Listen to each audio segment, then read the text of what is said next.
রহমতুল্লাহ।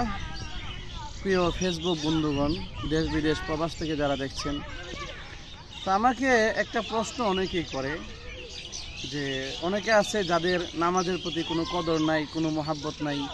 অনেকে প্রশ্ন করে যে নামাজ পড়লে কি হবে, নামাজ তো গুনাহ থেকে ফিরাইতেছে না।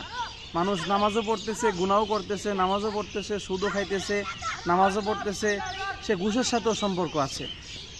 তো তার এই প্রশ্নের উত্তর আমি বলবো যে শুধু ঘুষ খায়, শুধু গুনাহ করে, শুধু সুদ খায়, শুধু চুরি করে, শুধু ডাকাতি করে, এই মানুষটার চাইতে একটা মানুষ সে নামাজও পড়ে আবার সুদও খায়, নামাজও পড়ে সে গুনাহও করে।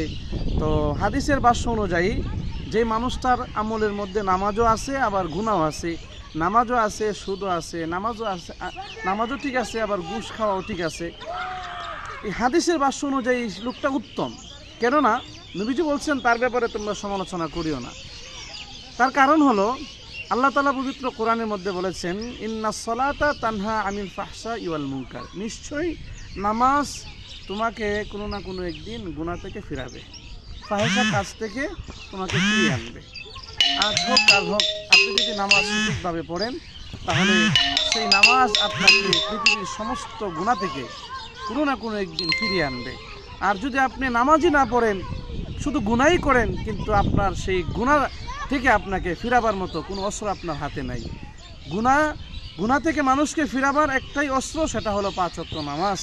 আল্লাহ তাআলা আমাদেরকে 5 ওয়াক্ত নামাজ সঠিকভাবে পড়ার তৌফিক দান করুক। সকলে বলি আমিন।